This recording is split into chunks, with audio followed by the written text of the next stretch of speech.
on the news hour tonight is former Attorney General Mukul Rohatgi. And Mukul Rohatgi, sir, once again, there is a furor over another Hindenburg report. I'll come straight to the point. Questions have been raised about the SEBI chairperson, Madhavi Butch. Do you think there is any conflict of interest case made out in the allegations made by the Hindenburg report? See, Navika, first things first. I do not think that this body called Hindenburg is either credible or believable. We have had one episode last year. It affected the Indian market to a great extent. Ultimately, the small investor loses out because of the instability in the market created by this body, which is only interested in making short-term gains at the cost of the Indian shareholder. The matter went to the Supreme Court. Nothing came out except jostling the market and the market going through a roller coaster. Now, people say that, well, Adani suffered and all that, but more than that, Adani's shareholders will suffer. Therefore, keeping the track record in view, I do not think we should put any store by this new attack, which is on the same business house. The only twist seems to be that they have added the chairperson of SEBI into it so as to attract attention. As far as the chairperson is concerned, I do not know the actual issues involving her or her husband. I think from whatever I have seen, they seem to say that they had made disclosures and all that. Therefore, I don't think we should put much store by this report at all. It is only a smear campaign which is going on by an unscrupulous private body. But when the issue comes in about the SEBI itself and the chairperson, it is really about the institutions in India. And in that context, as they say, Caesar's wife should be above suspicion. Do you think SEBI chairperson needs to come clean, needs to give more public disclosures, given the fact that when this matter has been investigated by SEBI, did she recuse herself from some of these, questions that were being raised? Isn't this a pertinent question that is being raised by the opposition parties in India? See, Navika, as far as politics is concerned, whichever party is there, they will try to take advantage of a hot potato. So they will attack the government. If it is to do with the opposition, the government will attack the opposition will attack SEBI. That is in the political field and that is the order of the day. But coming back to really the issue in question, I mean, as I said, I don't trust Hindenburg at all. I would take everything they say with a great pinch of salt. Now, if they have made some allegation, I saw the chairperson making some statements. I think she should make a full disclosure of what there is. And if there is anything thereafter which is credible for purpose of investigation, that we will look at when we cross the bridge.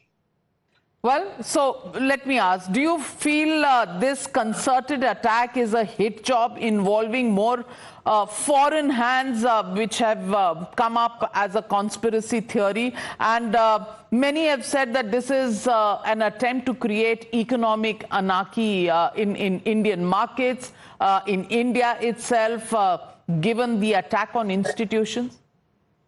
See, Navika, I wouldn't go so high or to say that it is foreign hands in the form of foreign governments or government bodies abroad. I don't think that's it. It's just a case of this private body trying to make short-term gains as they attempted in the past. I mean, the earlier we kind of brush it aside, the better it is. In my view, SEBI, in consultation with the Finance Ministry and RBI, which is the financial regulator, should, attempt to have a nodal office where these kind of complaints can be first examined by an expert in quick time who could see that is there any prima facie material in it or not. And if there is nothing, it should be put in the dustbin. Well, Mr. Mukul Rohatgi, let me in the end just ask you, what do you think about the allegations that not foreign hands in terms of governments, but certain organizations run by famous people, and these are allegations that George Soros, some anti-India think tanks, NGOs, they could be involved, because there are some messages that if you tweet against the Adani group, against this report, you'll get some money. Those have also been doing the rounds in social media. See, there could be some people with deep pockets behind Hindenburg, because Hindenburg also needs money to make out these reports, send it across, this, send it the other. It could well be that there are people behind Adani. I mean, I don't know who they are or what it is, but you took one name, George Soros. Now, Soros has been a person who's not been favorably inclined to India. That much is very clear in the last 2 or 3 we've seen all that. Now, whether it is Soros or whether there are other people who want to destabilize not the government but the economic market, because India is today an economic power.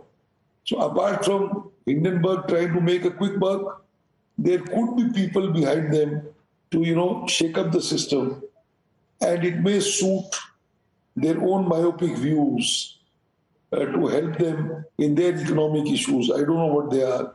But yes, I will not say that that is rubbish. It could well be that there are people with deep pockets who are intent to in sabotaging our market, which ultimately affects, as I said, lakhs and lakhs of shareholders, whether it be of Adani, tomorrow it can be of any other big group. So we have to watch against it. India is rising and rapidly becoming a stronger economic power under the directions of the Prime Minister and the current government. Our foreign exchange reserves are all-time high. So, there could be some lurking issues somewhere to try and bring it down. So that's why I suggest that we should have a nodal office which should examine this immediately and come out. Because, Navika, what is happening is, now this will go on for 1 month. Now somebody will look at something, somebody will say something, go on for a month, there'll be no credible material, opposition will clamor for a probe, somebody will say something, all this will go on and on and on. And the more it goes on, the more it hurts the economy. Therefore, let's have a regulatory system. We should examine it in 2-3 days, come out with a small synopsis of a report saying that there is material or there is no material. And that should be the end of the matter. Well said. I hope the government is listening in to this one, and can we put an end to this hurtful speculation? If there's nothing in the report put out, or put out the facts out there in the open for investors to be well advised. But thank you very much, Mukul Rohatgi, for giving us the insight into this entire issue.